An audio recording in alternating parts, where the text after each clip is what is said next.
자, 이제 오늘의 이제 마지막 시간은 70페이지 제4절 공인중개사 협회가 되겠습니다. 네. 공인중개사 협회를 줄여서 제가 협회라고 할게요. 협회는 친목단체예요. 근데 누가 만들었냐? 개공들이 만들었어요. 여러분들도 친한 사람들끼리 친목단체 만들죠. 특히 요즘 연말 막년회라 해서 막년회 갈 때도 많을 거야. 그치? 우리 동생도 막년회 좀 요새 많이 참석하지? 몇 개 못해서도 강사들은 막년회도 못 가잖아. 그렇잖아요. 강의 끝나면 10시 반인데 막년회 가면 다 끝났는데 그래서 하여간 친목 모임 단체를 협회라고 하는데 개공이 만들었어요. 근데 개공은 몇 종류의 개공이 있어요? 3종류. 법개공, 공개공, 부개공. 근데 법개공은 여러분이나 저처럼 자연인이 아니죠. 그럼 친목단체 만나서 뭐예요? 반가 이거 하지. 근데 법개공이 만나서 반가 할 수 있어요? 없어요? 없잖아요. 법개공은 단지 서류에 불과한 거야. 그치? 그냥 회사 자체가 만날 수도 없고 회사 자체가 말할 수도 없단 말이에요. 그래서 개공 중에서도 자연인에 해당되는 공개공과 부개공이 만든 친목단체를 협회라고 한다 이거예요. 이해됐어요? 그럼 공개공과 부개공은 협회를 설립할 수가 있죠. 근데 협회는 법인으로 한다 했어요. 법인으로 한다. 법인이라는 것은 뭐예요? 등기가 된 단체죠. 단체 중에서도 등기가 된 단체를 법인이라고 하잖아요. 그렇죠? 네. 근데 이 협회는 법인인데 법인 중에서도 어떤 법인의 성격을 갖고 있냐? 친목단체니까 영리 목적이에요? 비영리예요? 비영리. 비영리 목적의 사단 법인의 성격을 갖고 있는 거예요. 네, 그러면은 참고적으로 요거는 여러분들이 민법 첫째 시간에 배웠던 내용인데 그리고 저도 몇 번 설명드렸어요. 공부할 때 가장 기본의 개념이 사람이라는 거예요. 사람. 그렇죠? 사람이라는 걸 뭘까요? 사람이란 권리와 의무의 주체를 우리는 사람이라고 하는 거예요. 그렇죠? 근데 사람은 두 종류가 있잖아요. 자연인도 있고 법인도 있더라 이거예요. 자연적으로 사람이 됐다 이거죠. 어떻게? 출생을 하면 자연적으로 자연인이 되는 거죠. 근데 법인은 자연적으로 사람이 된 게 아니라 법에서 요러요러한 요건을 갖추면 사람으로 인정하겠습니다 한 거죠. 그러면 법에서 뭐라 됐어요? 어떠한 모임을 만들어서 등기를 하면 그때서야 법인으로 하겠습니다 하잖아. 어떤 단체에 대해서 모임에 대한 등기까지 하면 그때서야 법인으로 인정하겠습니다 하는 거예요. 근데 이 등기를 어디서 하는 거예요? 등기는 등기소에서 하는 거예요. 등기소. 근데 등기소는 몇 가지의 등기소가 있다 했어요? 3종류. 부동산 등기소. 두 번째는 법인 등기소. 세 번째는 후견 등기소. 그 중에서도 법인 등기소에 가서 법인 설립 등기를 한 단체지만 그때서야 법인으로 인정하는 거예요. 서울 같은 경우는 덕수궁 동달길 타고 들어가면 왼쪽에 있어요. 상업등기소가. 근데 이 법인은 크게 보면은 왜 이러한 모임을 만들었냐? 모임을 만든 목적이 영리 목적이냐? 비영리 목적이냐에 따라서 영리법인과 비영리법인으로 구분할 수 있어요. 영리법인은 모임을 만든 목적이 돈 벌 목적이에요. 이건 이제 상법 등에서 규정하고 있죠. 회사가 여기에 해당되겠죠. 근데 비영리법인은 돈 벌 목적이 아니죠. 이거는 상법에 규정한 게 아니라 이종근 선생님법에 규정하고 있어요. 근데 민법에 적용되어 있는 비영리법인은 두 종류의 비영리법인이 있죠. 사단법인과 재단법인 이렇게 둘로 구분하죠. 사단법인은 돈 벌 목적이 아닌 거는 둘 다 똑같아. 재단법인도. 근데 그냥 이건 친목 모임, 학술 모임, 기예 모임, 예술단체, 친목단체, 학술단체, 기예단체, 기술과 예술, 그래서 음악인 협회, 미술가 협회 이런 것들, 이런 모임이 사단법인이에요. 사단법인은 설립 등기할 때 재산을 출연하지 않아도 등기를 해줘요. 근데 재단법인은 이거는 교육 등의 목적이에요. 그러니까 학교법인이죠. 학교법인. 여러분들 우리 맨 왼쪽에 있는 우리 막내 중학교, 고등학교 나올 때 혹시 고등학교 어디 나오셨어요? 강원도 철원? 철원 여자고등학교? 종합고등학교야? 응. 우리 가운데는? 은광? 그러면 은광 여자고등학교 교문에 들어가면 왼쪽에는 은광 여자고등학교 하고 오른쪽에는 학교법인 은광법인 이렇게 하면 돼 있을걸? 이렇게 돼 있을 거야.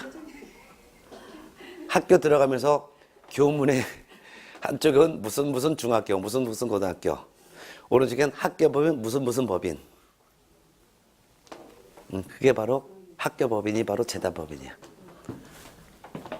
이런 경우에는 등기하려면 재산을 출연해야 돼요. 출연한다는 것은 돈이나 또는 부동산을 내놔야 돼. 이걸 가지고서 모임을 만들어야 돼. 그래야지만 등기해줘요. 학교 설립하려면 나 학교 설립하겠습니다. 몇 명이 모여서 등기하려면 해주나 안 해주지. 학교를 운영하려면 교사가 있어야 돼. 교사라는 것은 교육하기 위한 건물을 교사라고 해. 학교 선생이 아니라 교사하는 것은 학교 건물, 학교 운동장이 있어야 되잖아. 그런 걸 내놔야지만 등기해준다 이거야. 그죠? 다 이거 돈 벌 목적 아니에요. 네. 이런 것들을 우리는 비영리법인이라고 하죠. 근데 협회는 법인으로 한다 해놓는데, 즉 등기가 되어야지만 협회로 인정하는데 돈 벌 목적이 아니기 때문에 비영리법인에 해당되고, 또한 재산을 내놓지 않아도 그러한 모임에 대해서 친목 모임이기 때문에 등기해주기 때문에 사단법인의 성격을 갖는다 이거예요. 이해됐죠? 그럼 협회는 법인이라고 한다는데 협회가 설립되는 과정이 있어요. 협회가 설립되는 과정은 4단계 과정을 거쳐요. 일단 여러분들도 친목 모임을 만들 때 똑같아요. 일단 몇 명이 야 우리 무슨 모임 하나 만들어 볼까? 몇 명이 모여서 한번 얘기하죠. 발기인이라고 해요. 300명 이상인 계공이 발기임이 일단 모여. 그래서 회칙을 만들어. 회칙을 정관이라고 해요. 뭐라고 한다고요? 정관. 이게 첫 번째예요.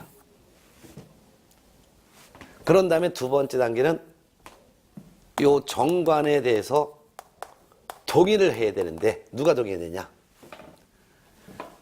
창립총회를 열어요. 창립총회는 전체 600명 이상인 계공이 창립총회를 열어야 돼. 근데 이 600명 안에 서울에 있는 계공이 100명 이상, 그 다음에 나머지 광역시나 도에서는 각각 20명 이상의 계공이 골고루 모여서 전체 600명 이상이 모여가지고 요 정관에 대해서 찬성합니다 라고 과반수가 동의해야 돼요. 그런 다음에 국토교통부 장관에게 가서 인가를 받는 거예요. 인가. 국토교통부 장관이 그래 니들 친목 모임 만들어도 돼. 라고 인가를 해줘야 돼요. 인가라는 것은 국가의 동의를 인가라고 하는 거예요. 그러면 인가해주면 국토교통부 장관이 설립 인가증을 줘요. 인가증. 설립 인가증을 교부해주면 이 설립 인가증을 등기소에 제출해야 돼. 등기소에 제출하면 등기소에서 등기해줘. 그러면 이때서야 협회가 이때서야 성립되는 거예요. 아까 협회는 법인으로 한다 했죠? 그러니까 협회는 등기해야지만 그때서야 협회로 인정이 된다 그 말이죠. 자, 그러면 이제 협회가 딱 만들어졌어요. 그럼 이게 협회가 이제서야 협회가 된 거예요. 그럼 협회의 조직이 있어요. 협회는 일단 주된 사무소가 있는데 이 주된 사무소는 어디에 두건 상관없어요. 근데 이 밑에 하부 조직이 있어요. 하부 조직. 지부 밑에 지회. 이렇게 하부 조직이 있을 수 있죠. 협회는 지부와 지회를 둘 의무는 없지만 둘 수도 있어요. 둘 수 있다는 것은 둘 의무는 없지만 둘 수도 있다. 특별시, 광역시, 도, 특별자치도. 이를 우리는 시도라고 하죠. 시도에 별도의 지부를 둘 수 있어요. 그리고 시, 군, 구에 또 지회도 둘 수 있어요. 이때 시에는 구가 설치되어 있지 아니한 시를 말하는 거예요. 예를 들어서 협회 주된 사무소를 서울특별시에 두었다. 서울특별시에 주된 사무소가 있다면 서울특별시에 또 지부를 둘 수도 있어요. 그리고 각 광역시마다 또 지부도 둘 수 있어요. 도마다 지부도 또 둘 수 있다 이거죠. 그 밑에 지회. 예를 들면 서울특별시 종로구 지회, 경기도 가평군 지회. 이때 시는 구가 설치되어 있지 아니한 시를 말하는 거니까 경기도 화성시 하면은 화성시는 구가 없어요. 그럼 화성시 지회. 경기도 파주시 같은 경우도 구가 없어요. 그럼 경기도 파주시 지회 둘 수 있다. 네? 만일 주된 사무소를 경기도에 두었다라고 하면 경기도에 주된 사무소 있고 특별시에 지부도 둘 수 있고 경기도 각 광역시도 지부를 둘 수 있고 경기도에 또 지부를 둘 수 있고 충청도에도 지부를 둘 수 있다. 그리고 경기도 화성시에도 지회를 둘 수 있고 경기도 구리시에도 지회를 둘 수 있고 뭐 이렇습니다. 뭐 충청남도 뭐 서산시에도 지혜를 둘 수 있고 강원도 강릉시에도 지혜를 둘 수 있고 이런 거죠. 그래서 각 시군구마다 또 지혜를 둘 수 있다 이거죠. 네. 자, 그 다음에 협회 업무를 봅니다. 양가로 사방 협회. 그럼 이 협회가 어떤 업무를 하느냐? 협회가 하는 업무는 고유 업무와 수탁 업무 두 가지로 나눠지는데 협회 고유 업무는 이 친목 모임을 유지하기 위한 업무예요. 그러니까 여러 가지 업무가 있는데 오른쪽에 보면은 외우질 않으셔도 돼요. 71쪽. 회원의 품위 유지를 위해서 서로 뭐 회원의 품위 유지를 위해서는 이렇게 하는 게 좋겠습니다 하는 업무. 두 번째, 부동산 중개 제도의 연구, 개선 이런 하는 업무. 세 번째, 회원의 자질 향상을 위해서 지도하고 교육시키는 업무. 네 번째는 회원의 윤리 헌장을 제정해서 실천하는 업무. 다섯 번째 보니까 뭐가 되세요? 부동산 정보 제공에 관한 업무. 그게 바로 부동산 거래 정보 사업. 여섯 번째는 공제 사업. 협회가 보험 사업도 할 수 있다 이거예요. 그렇지만 협회가 영리법인이에요, 비영리법인이에요? 비영리법인. 그러니까 협회가 하는 이 사업은 비영리 사업으로서 회원 간의 상호 부조를 목적으로 하죠. 그 밖에도 협회 설립 목적 달성을 위해서 필요한 여러 가지 업무를 할 수 있습니다. 고유 업무가 이런 것들이고요. 수탁 업무라는 것은 아까 우리가 방금 전 시간에 협회는 시도지사로부터 교육을 위탁을 받아서 교육도 대신 실시할 수 있다 그랬죠. 시험장 빌리고 감독관 배치하는 시험 시행에 관한 업무도 위탁받아서 대신할 수 있다 그랬죠? 이런 것들은 수탁 업무가 되겠습니다. 네. 그래서 협회 고유 업무 중에서 대표적인 것이 바로 부동산 거래 정보 사업인데, 협회가 국토교통부 장관으로부터 부동산 거래 정보망을 설치 운영할 자로 지정을 받아서 협회가 부동산 거래 정보망을 설치 운영할 수도 있다 이거예요. 지금 현재 협회가 부동산 거래 정보망을 설치 운영하고 있어요. 장관으로부터 지정받아서. 그리고 공제 사업도 할 수 있는데 보험 사업도 할 수 있다 이게 보험 사업. 지금 현재 보험 사업하고 있습니다. 근데 개업 공인중개사의 손해배상 책임을 보장할 목적으로 협회가 공제 사업을 할 수 있는데, 공제 사업을 하려면 먼저 공제 규정을 제정하여 국토교통부 장관의 승인을 얻어야 돼. 공제 규정이라는 것은 보험약관이에요. 여러분 보험 가입하면 보험약관 주죠? 협회 가입해도 보험약관을 주는데 보험약관을 공제규정이라고 해요. 공제료 얼마 받겠습니다. 그리고 배상은 이렇게 하겠습니다. 구사권 행사 이렇게 하겠습니다. 라는 약관을 공제규정이라고 하고, 공제규정을 제정하여 국토교통부 장관의 승인을 받은 다음에 공제사업을 하는 거예요. 공제사업의 대표적인 예가 바로 공제기금을 조성하여 공제금으로 배상해주는 사업이죠. 즉 공제료 받아서 모아진 공제료를 가지고 공제금을 배상해주는 사업이 바로 공제사업이 되는 거예요. 이런 걸 지금 현재 하고 있어요. 그러면 지금 협회가 부동산 거래 정보망 사업도 하고 공제 사업도 하고 있는데, 여기는 개업 공인중개사가 가입하여 이를 이용할 수 있는 거예요. 근데 개업 공인중개사가 전부 협회에 가입할 의무는 없어요. 협회가 딱 만들어졌으면 이 협회에 개공등이 가입을 해도 되고 가입하지 않아도 되는데, 지목단체에 꼭 가입할 의무는 없잖아요. 협회에 가입한 개공을 우리는 협회 입장에서는 회원이라고 하고, 협회에 가입하지 아니한 개공을 우리는 비회원이라고 하는데, 회원이건 비회원이건 협회가 지금 현재 부동산 거래 정보망 설치 운영하고 있죠? 다 이용할 수 있어요. 협회가 보험사업, 공제사업 하고 있죠? 회원이건 비회원이건 다 보험 가입할 수 있다 이거예요. 네, 이렇게 알아두시면 되겠습니다. 한 장 넘어가겠습니다. 이제 72쪽, 이제 공인중개사법령의 마지막 끝자락이 제6장 감독상 명령 및 행정처분 벌칙인데요. 요거는 지금까지 이제 공인중개사법 내용을 공부했는데, 공인중개사법을 위반하는지 감독하고 법을 위반한 자에 대한 제재를 규정한 파트가 바로 지도감독 및 행정처분 벌칙이 되겠습니다. 자, 요거는 법 위반자에 대한 제재 규정만 따로 묶은 파트이기 때문에 지금 외울 수는 없어요. 외우는 건 제가 1, 2월달 과정 들어가면서 그때부터 제가 다 암기시켜 드릴 거고, 지금 큰 틀만 잡는 거예요. 기초 과정에서는 큰 틀만 잡는 거예요. 그리고 용어 뜻만 배우는 게 가장 중요한 거예요. 그럼 72페이지 지도감독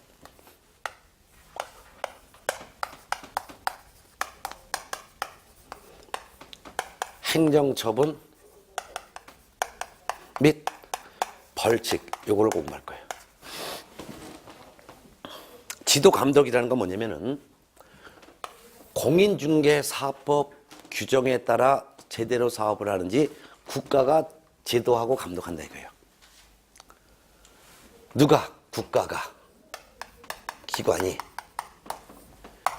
사업을 하는 개공이나 거래정보 사업자가 공인중개사법 규정대로 제대로 중개업을 하고 거래정보 사업하도록 지도도 하고 감독도 한다 이거죠. 이게 바로 지도감독이라는 뜻이에요. 지도감독 해봤더니 요 분들이 법을 위반했다면, 이분들이 법을 위반했어요. 이분들이 공인중개사법을 위반했네. 위반했으면 가만두면 안 되겠죠. 그렇죠? 법을 위반했을 때 제재를 가해요.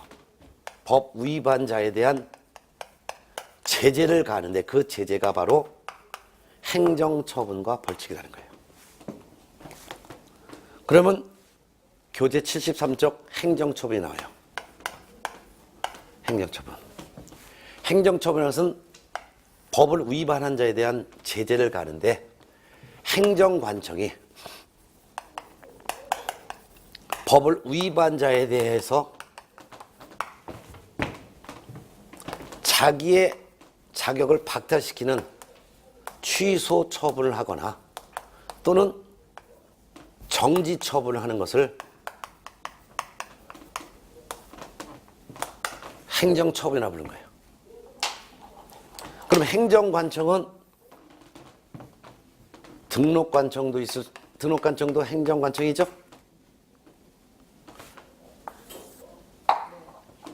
시군구청장이니까. 시도지사, 즉 특별시장, 광역시장, 도지사도 행정관청이죠? 국토교통부 장관도 행정관청이에요. 행정관청이 법 위반자에 대해서 자기들이 부여한 자격을 박탈시키는 처분을 취소처분 또는 일정한 기간 동안 영업정지를 해요. 이를 정지처분. 그럼 취소처분의 종류는 세 종류가 있겠죠. 개공의 자격을 박탈시키는 처분을 우리는 무슨 처분이라고 해요? 등록 취소 처분이라고 하는 거죠. 개공이란 뭐예요? 개공이란 등록한 자를 말한다 하잖아요. 개공의 자격을 박탈시키는 처분을 등록 취소 처분. 공인중개사 자격을 박탈시키는 처분이 있어요. 이를 자격 취소 처분이라고 불러요. 거래정보사업자의 자격을 박탈시키는 처분이 있어요. 이를 우리는 지정 취소 처분이라고 한다 이게요. 이게 바로 취소 처분이고, 영업정지 처분은 개공에 대한 영업정지를 업무정지라고 하는 거예요. 업무정지 처분. 소공에 대한 영업정지 처분도 있어요. 이를 뭐라고 해요? 자격정지 처분이라고 부르는 거예요. 이와 같은 것을 우리는 정지처분이라는 거죠. 벌칙이라는 것은 법을 위반한 자에 대해서, 이건 벌칙은 좀 넘어가서 78페이지에 나와 있는데, 78페이지에 법을 위반한 자에 대해서 행정형벌을 가하는 경우도 있고 또는 행정질서벌을 가하는 경우도 있어요. 행정형벌이라는 것은 법 위반자에 대해서 법원이 재판을 통해서 죄가 입증됐을 때 징역형에 처하거나 또는 벌금형으로 처하는 것을 우리는 행정형벌이라고 이름 붙인 거고, 행정질서벌이라는 것은 법을 위반한 자에 대해서 행정관청이니까 등록관청, 시도지사, 국토교통부 장관을 하는 거예요. 행정관청이 법을 위반한 자에 대해서 과태료를 부과하는 것을 행정질서벌이라고 하는 거예요. 그러면 법 위반했을 때 제재는 행정처분이란 제재와 벌칙이란 제재를 가하는데, 그 중에서 행정처분이란 법 위반자에 대해서 행정관청이 취소 처분을 하거나 또는 정지 처분하는 것을 행정처분이라고 한다 그랬단 말이에요. 그래서 행정처분 중에서도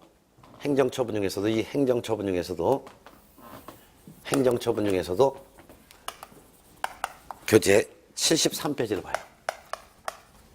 행정처분 중에서도 개공에 대한 행정처분도 있고 공인중개사에 대한 행정처분도 있고 거래정보사업자에 대한 행정처분이 있는데, 그 중에서 공인중개사에 대한 행정처분을 누가 하냐면 등록관청이에요. 그래서 73쪽 1. 개공에 대한 행정처분, 공인중개사 아니라 개업 공인중개사에 대한 행정처분. 개공은 법개공, 공개공, 부개공이 있죠. 개공에 대한 행정처분은 크게 보면은 등록 취소 처분과 업무정지 처분 둘로 나눠져요. 등록 취소 처분이라는 것은 등록증을 뺏었다는 뜻이 아니라 개공으로 이름을 올려준 그 장부의 이름을 지우는 거예요. 등록 신청을 받으면 등록관청이 등록 기준을 갖췄는지 확인해서 등록해주죠. 등록해줬다는 것은 등록증을 줬다는 뜻이 아니라 등록관청이 갖고 있는 장부에다가 이 사람이 개공이야. 몇 년 몇 월 며칠부로 개공이 됐어 라고 장부에 이름을 올려주는 것을 등록이라고 하고, 등록 취소 처분이라는 것은 등록 대장이라는 장부에 개공이라고 이름을 올려준 것을 지우는 행위가 바로 등록 취소 처분이에요. 근데 어떤 경우에 등록 취소 처분을 하는지가 법에는 요러한 경우에는 반드시 등록 취소 처분을 해야 한다 라고 규정하고 있어요. 이게 바로 양가로 1번 등록 취소 처분 중에서 1, 동그라미 1번 절대적 등록 취소. 요런 경우에는 반드시 등록을 취소해야 된다. 절대적 등록 취소 또는 필요적 등록 취소 또는 기속적 등록 취소라고도 하는데, 이게 바로 등록을 취소해야 된다라는 거예요. 근데 이거를 다 지금 외워야 되냐? 시험장에 갈 때까지는 외워야 되는데 지금 외울 수는 없어요. 이런 경우에 반드시 등록을 취소하라고 그랬는데 사유가 뒷방반이야. 그래서 그냥 여러 가지가 있다라고 하고 그냥 대표적으로 여러분 책에 박스에 있는데 이런 경우예요. 예를 들면은 사부가 결혼했더니 이 양이 속았다고 2번이나 엎어지고 지랄 떨었네. 이게 이제 그 등록을 취소해야 될 사유, 여러분 73쪽에 있는 음향 박스에 있는 쭉 내용인데 나중에 다 정리할 거예요. 지금은 외우려고 하지 말고 이해를 하는 거예요. 개공이 사망하거나 또는 법개공이 해산됐어요. 그럼 사망했으니 없어졌잖아요. 법인이 없어졌잖아요. 그러면 등록의 효력은 없어졌지만, 즉 개공은 아닌 신분이 됐지만 장부에 있는 이름을 지워야 되는데 이게 바로 등록을 취소해야 된다 이거죠. 등록을 하긴 했는데 부정한 방법으로 등록했어. 등록관청 공무원과 짜고서 허위로 등록받았어요. 부정한 방법으로 등록받았으면 그 등록한 거를 등록관청은 취소시켜야 돼. 장부에 이름을 지워야 되는 거지. 또한 개공이 중견마다가 결격사 해당돼서, 예를 들면은 징역형을 선고받아서 교도소에 들어갔어요. 그럼 교도소에 있으면 중견마 할 수 있어요, 없어요? 없지. 그러니까 등록을 취소해야 되지. 등록은 하나만 해야 되는데 둘 이상 등록했어요. 이중 등록. 등록증을 남한테 양도대에서 개공이 다른 개공에 또 이중 소속했어. 자기 사무소 근무하면서 다른 개공에 또 소속했다 이거예요. 등록을 다 취소해야 됩니다. 최근 1년 이내 업무정지 처분을 2번이나 받았어요.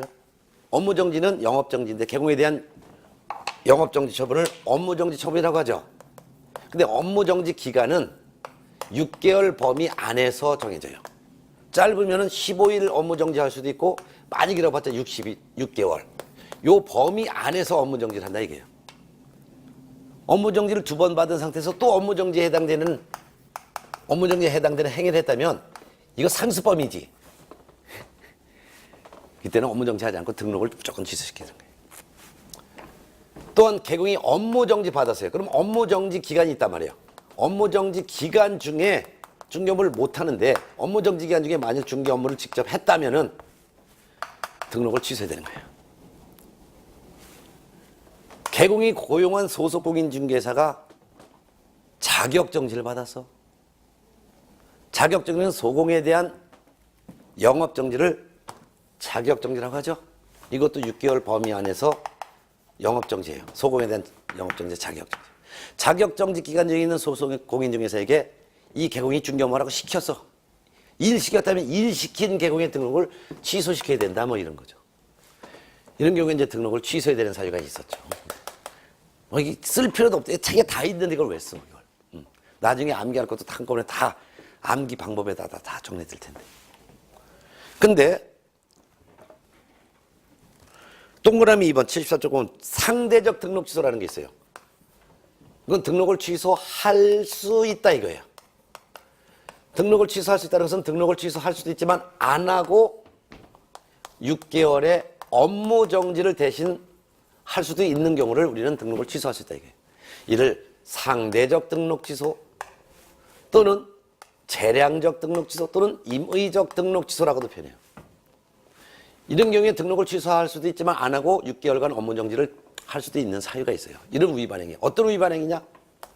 그 다음 페이지 74페이지 보면 쭉 나와 있어요. 이것도 지금 외우는 게 아니라 그냥 나중에 등록을 한 개공이 나중에 등록 기준이 미달됐어요. 예를 들면 사무소를 이전했는데 가설 건물을 이전했네. 그럼 등록 기준이 미달돼 버렸지. 그럼 등록해준 것을 다시 취소시킬 수도 있다. 뭐 이런 경우예요. 여러 가지가 있다 이거예요. 예를 들면 이런 경우. 그러면 등록 취소 처분도 무조건 해야 되는 경우도 있고 하지 않고 그냥 6개월 업무 정지를 대신할 등록을 취소할 수도 있지만 그렇지 않고 또는 6개월 업무 정지 처분하거나 둘 중에 하나의 행정 처분을 골라서 할 수 있는 위반 행위도 있구나. 이렇게만 이해하시는 거예요. 자, 등록이 취소 처분됐으면 만일 등록 취소 처분을 받으면 이 사람은 A는 개공이 아니에요. 그렇죠? 그러니까 이 등록 취소 처분받은 사람은 이 등록증을 7년 내에 반납해야 돼. 뿐만 아니라 등록 취소 처분받으면 3년간은 중개업계에 들어올 수도 없는 거예요. 근데 업무정지 처분이라는 게 교재 74페이지 양가로 이번에 있어요. 개공에 대한 영업정지 처분을 업무정지 처분이라고 해요. 이건 아주 경미한 위반행위 했을 때 6개월 범위 안에서 기간을 정하여 영업정지하는데 이를 업무정지라고 하죠. 근데 이 개공 중에서는 법개공이 있을 수 있단 말이에요.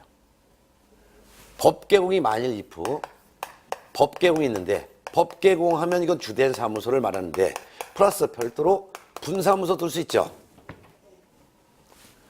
주된 사무소가 경미한 위반행위 했을 때는 주된 사무소만 업무정지 처분할 수 있고 분사무소는 그대로 중개업을 해도 돼.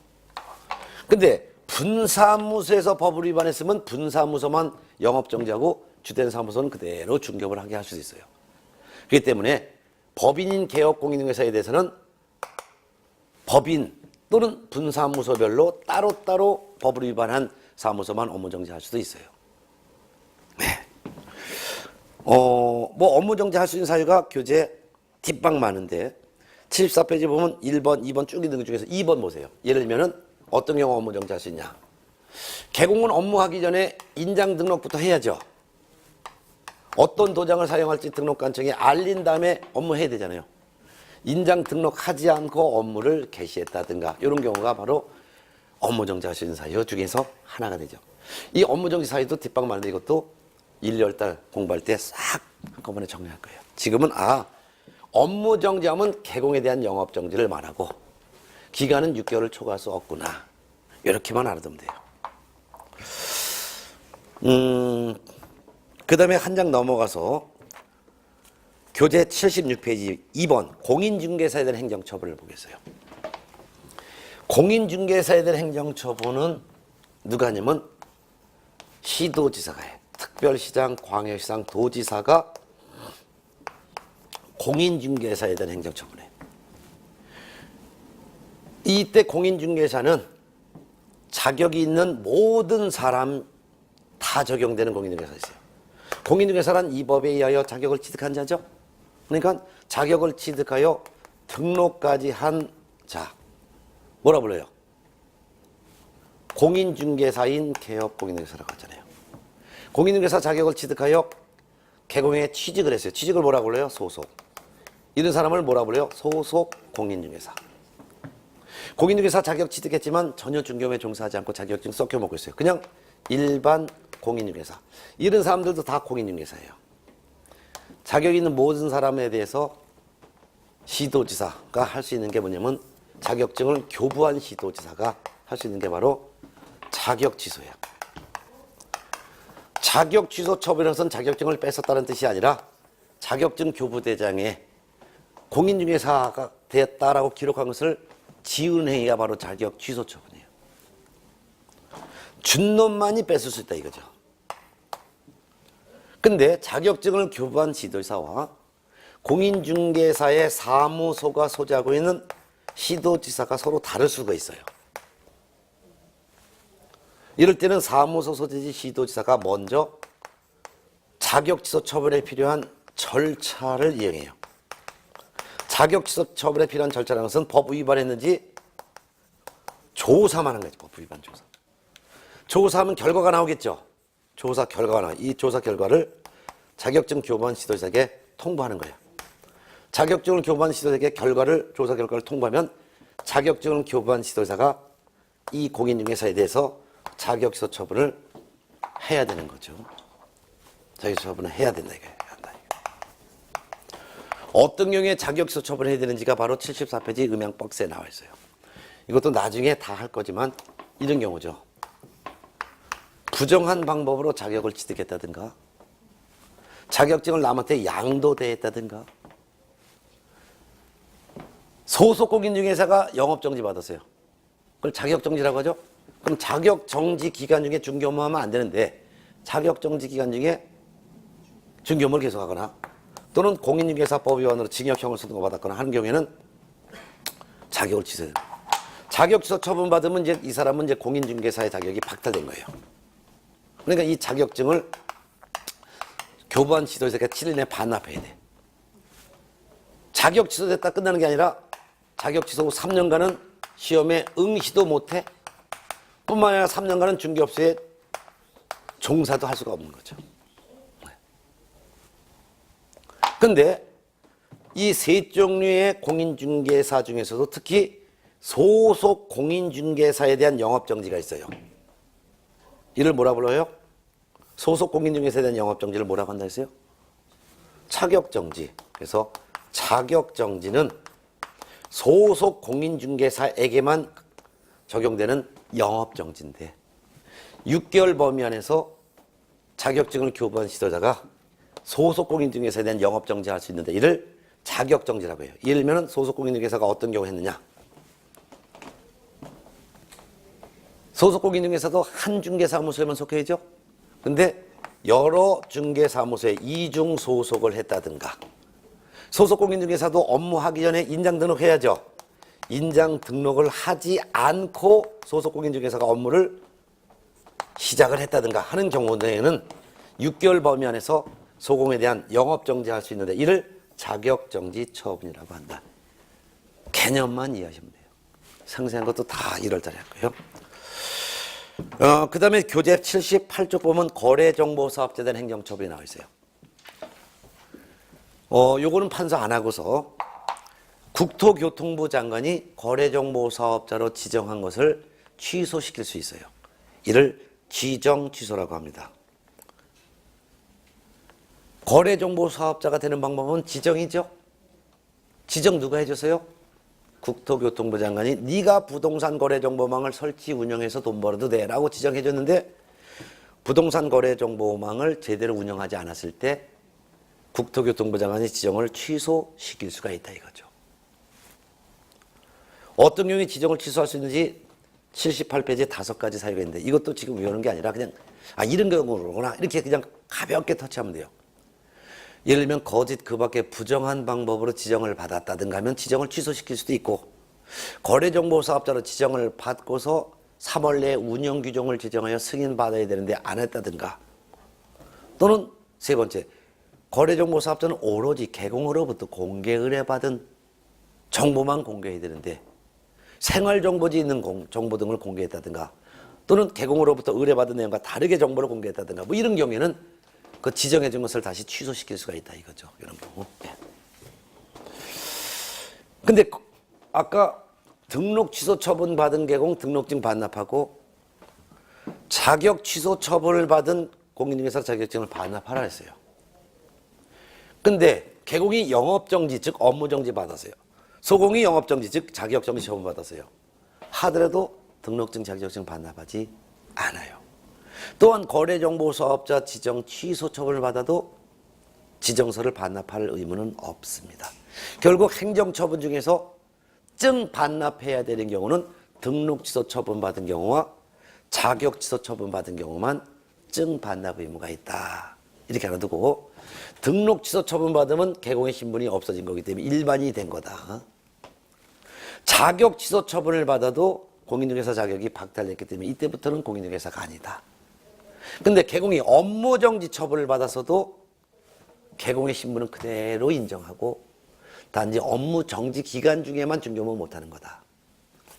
소속 공인중개사가 자격정지 처분을 받아서도 그 자격정지 기간 동안 업무만 못할 뿐 공인중개사 자격은 그대로 인정하는 것이다.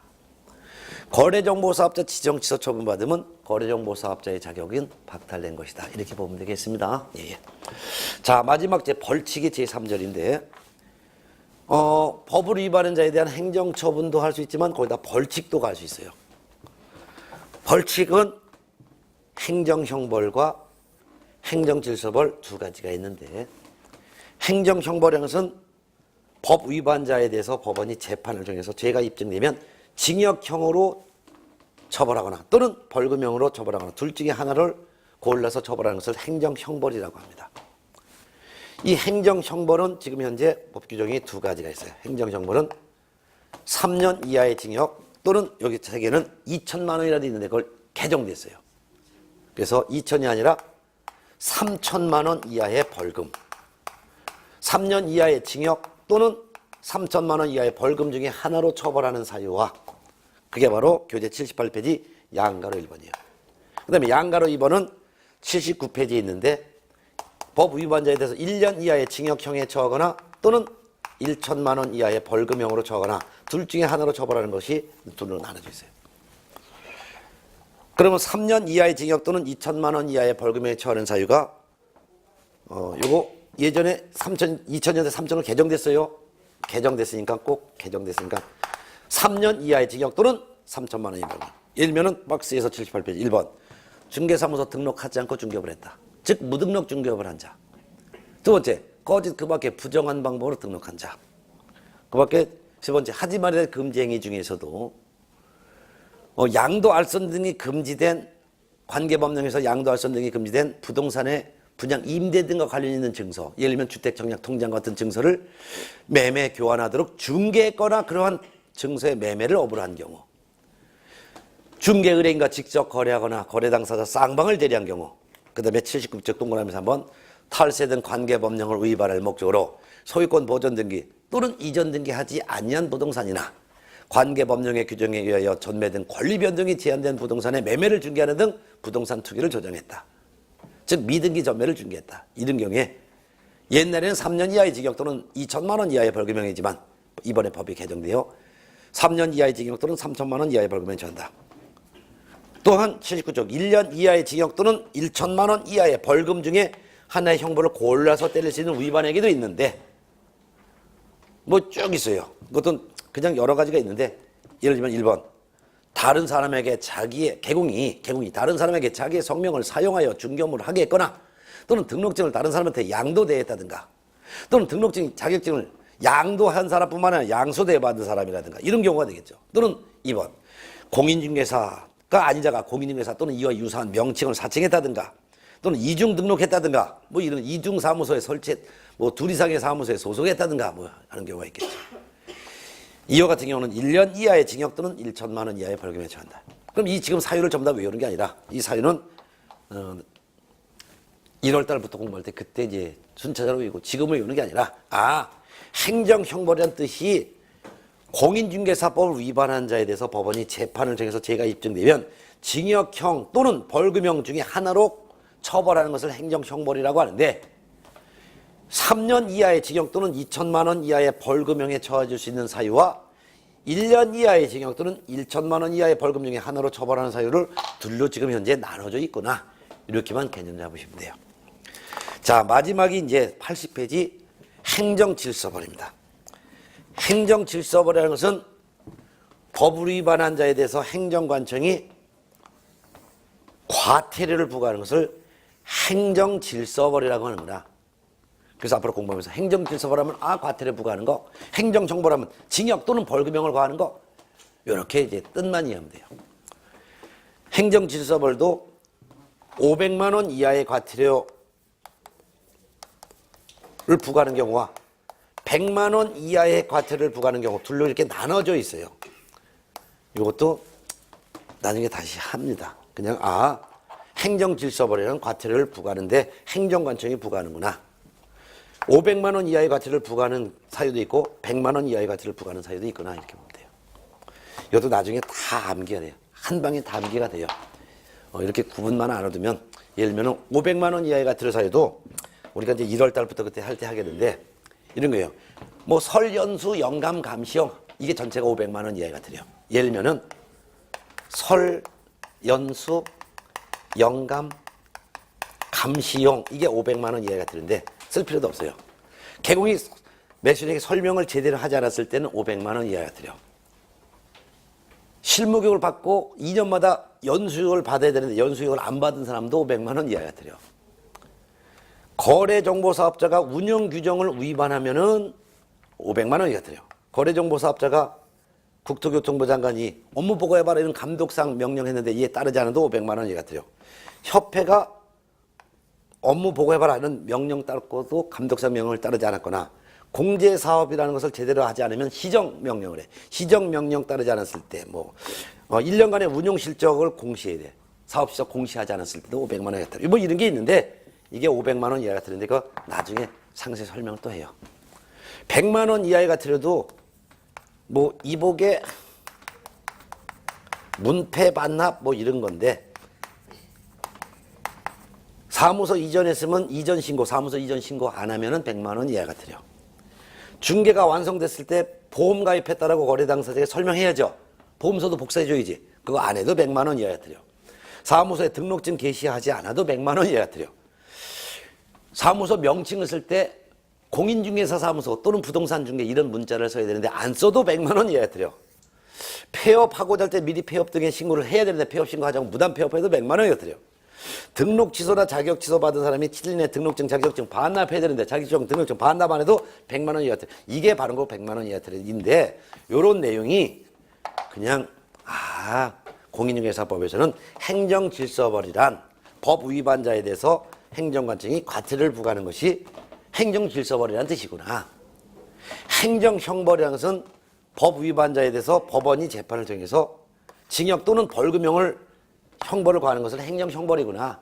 이렇게 그냥 뜻만 일단 기초과정에서는 알아두면 되는 거예요. 상세한 내용은 전부 다가 1, 2월 되는 거예요. 이거 다 지금 한다면 머릿속에 들어오지도 않고 머릿속에 비빔밥 돼서 오히려 헷갈리기만 하는 거예요. 네. 일단 여기까지. 여기까지가 공인중개사 법령이에요. 여기서 최소한도 30문제에서 32문제가 여기서 나오는 거예요. 응? 이 과목이 총 40문제가 나온다 그랬죠? 그래서 30문제에서 32문제가 이 공인중개사 법령에서 나오고 다음 주에 공부하실 제2편 부동산 거래 신고 등에 관한 법령에서 한 4문제 정도가 나오고 그 다음에 제3편 그 다음 주에 또 할 제3편 중개실무 파트에서 4문제 많게 나올 때는 6문제 이렇게 나오는 경우가 있죠. 그러면 오늘 여기까지 하고 이제 부동산 거래 신고 등에 관한 법령은 다음 시간에 할 건데 그럼 이번 마지막 시간에 한 거 한번 복습 한번 하고서 수업 마칠게요. 이번 시간에 일단 협회 공부했어요. 협회는 공개공과 부개공이 만든 친목단체인데 협회는 법인으로 한다. 즉 등기가 되어야지만 협회로 인정한다. 근데 협회는 비영리 목적의 사단법인의 성격을 갖고 있다. 협회가 설립되려면 4단계 과정을 거친다. 일단 발기인이 모여서 회칙을 만든다. 이를 정관이라고 한다. 두 번째는 정관에 대해서 창립청에서 과반수의 동의를 얻어야 된다. 세 번째는 국토교통부 장관의 설립 인가를 받아야 된다. 그러면 인가증 준다. 인가증이 있어야지만 등기할 수 있기 때문이다. 네 번째는 등기소에 가서 설립 등기한다. 그러면 그때서 협회가 성립된 것이다. 협회의 주된 사무소는 어디에 두건 제한이 없다. 근데 주된 사무소 밑에 지부 및 지회를 둘 수도 있다. 지부는 특광도에, 즉 시도에. 지회는 각 시군구에. 이때 시라는 것은 구가 설치되지 않은 시. 군구에 지회도 둘 수 있다. 또한 협회는 고유 업무, 수탁 업무 다 할 수 있는데 고유 업무 중에서 부동산 거래 정보 사업도 할 수 있고 공제 사업도 할 수 있다. 특히 협회가 공제사업을 하고자 할 때는 먼저 공제규정, 즉 보험약관을 공제규정이라고 하고 공제규정을 지정하여 국토교통부 장관의 승인을 얻어야 된다라는 거. 협회에 가입한 개공을 회원, 협회에 가입하지 않은 개공을 비회원, 회원이건 비회원이건 협회가 운영하는 거래정보망 공제사업 다 이용할 수가 있다. 법을 위반한 개공 등에 대해서 제재를 가하는데 제재는 행정처분과 벌칙 두 가지가 있다. 행정처분은 행정관청이 법 위반자에 대해서 자격을 박탈하거나 영업정지하는 것을 행정처분이라고 한다. 특히 개공에 대한 자격을 박탈시키는 처분을 등록 취소 처분, 공인중개사 자격을 박탈시키는 처분을 자격 취소 처분, 거래정보사업자의 자격을 박탈시키는 지정 취소 처분. 또한 영업정지는 두 종류의 영업정지가 있다. 개공에 대해서 영업정지하는 것을 업무정지 처분, 소공에 대해서 영업정지하는 것을 자격정지 처분. 업무정지와 자격정지는 둘 다 6개월 범위 안에서 정지 처분한다. 취소 처분을 받으면 개공의 신분은 없어지고 공인중개사 신분은 없어지고 거래정보사업자 신분이 없어지는 것이지만 업무정지 처분을 받아도 개공의 신분은 그대로 인정, 자격정지 처분 받아도 공인중개사의 자격은 그대로 인정한다. 등록 취소와 자격 취소 처분 받았을 때는 등록증, 자격증을 반납하지만 지정 취소, 업무정지, 자격정지 받았을 때는 증 반납하지 않는다. 벌칙은 두 종류가 있는데 법 위반자에 대해서 법원이 징역 또는 벌금형을 과하는 것을 행정형벌이라고 하고 법 위반자에 대해서 행정관청인 등록관청, 시도지사, 국토교통부 장관이 과태료를 부과하는 것을 행정질서벌이라고 표현한다. 각각의 사유가 있지만 외우는 것은 1월부터 공부할 때 그때부터 외우는 것이고 지금은 이렇게 구분만 할 줄 알면 된다. 여기까지 했습니다. 다음 시간에 제2편 부동산 거래신고 등에 관한 법령에서 다시 뵙겠습니다. 수고하셨습니다.